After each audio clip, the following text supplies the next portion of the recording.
Hello, I'm Perry from Rennet and Rind, and I'm here on your screen, iPad, whatever that screen may be, to talk to you about the mystery cheese box, which you order for yourself or someone bought it for you. And I've got 5 cheeses that are matured in these maturing rooms. We brush, wash, turn. It's a bit cramped in here, actually. I don't know. It feels like these walls are coming in a little bit today.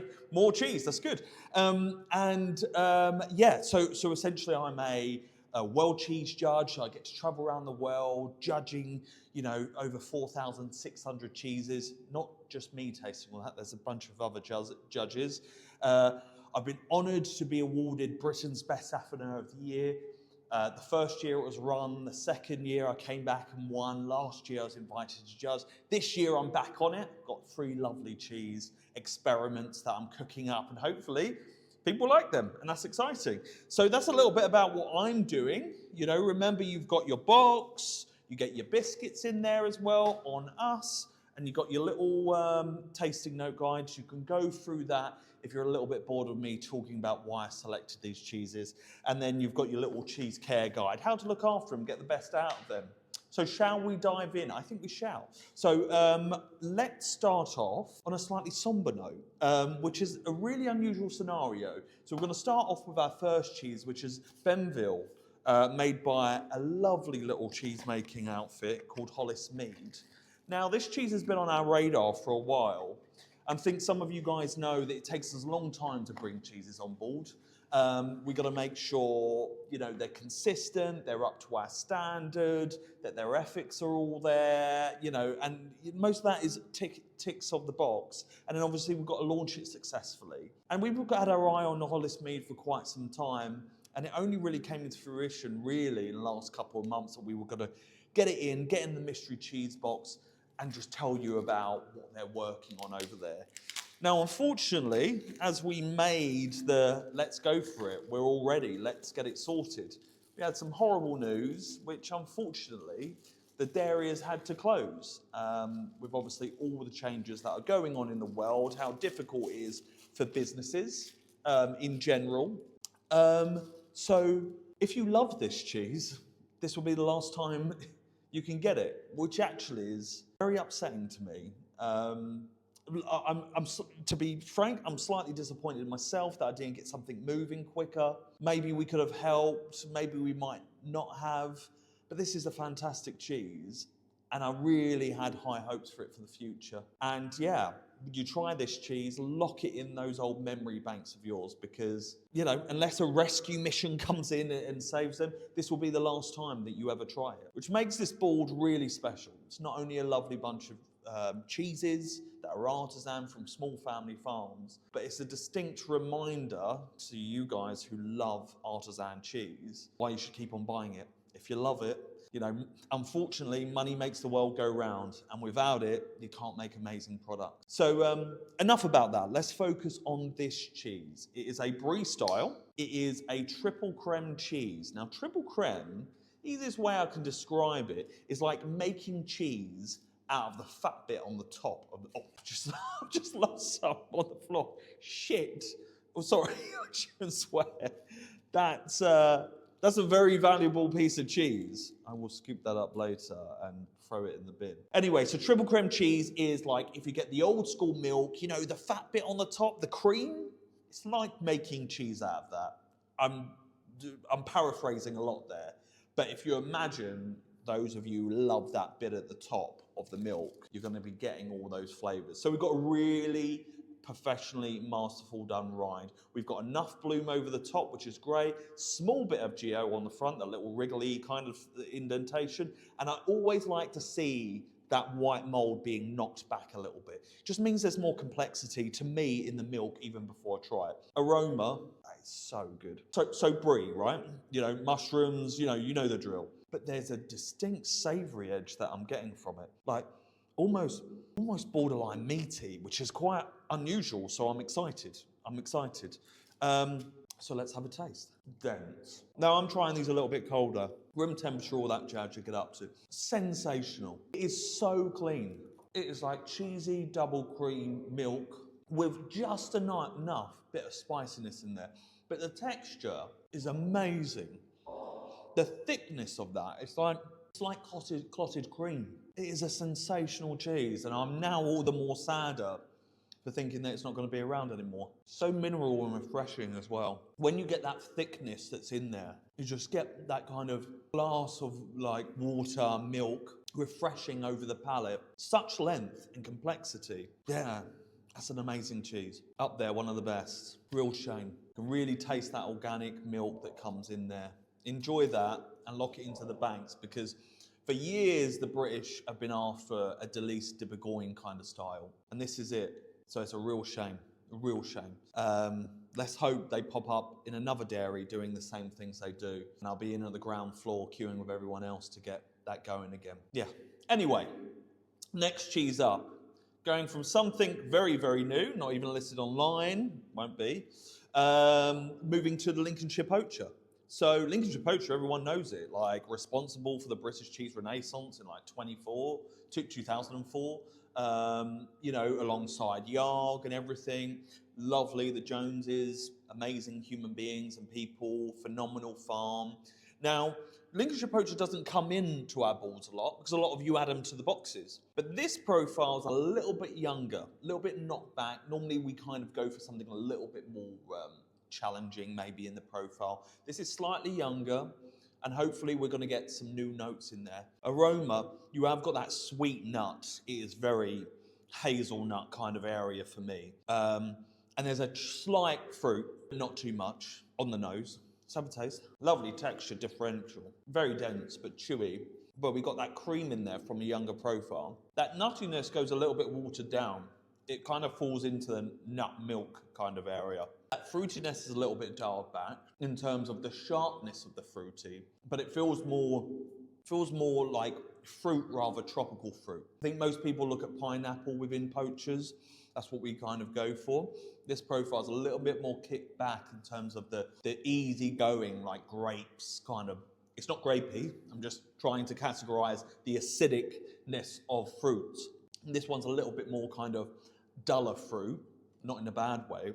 Nice long, and it leaves and you get that typical broth note that's just on the palate. It's mouth-watering actually, makes you want to salivate and have more. Salt is kicked back a little bit than usual, which is quite cool because you're getting a different experience that happens there. Delicious, really good. Well happy with that. 2 out of 2. It's shaping up to be a good board.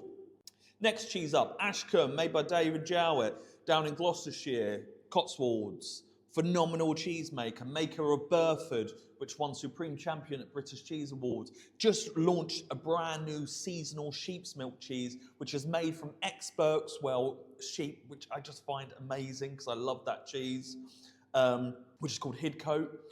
There's not enough of it to go around. It's seasonal, it's only around for a couple of months. So order that online, just go have it. I think it might be the best cheese that I've had in the last 5 years. So enough about that, more about Ashcombe. We can see that wash rind, that little peachy top that's on there. The ash line that goes in the middle, which is kind of familiar to other styles that we may well know, but we cannot say.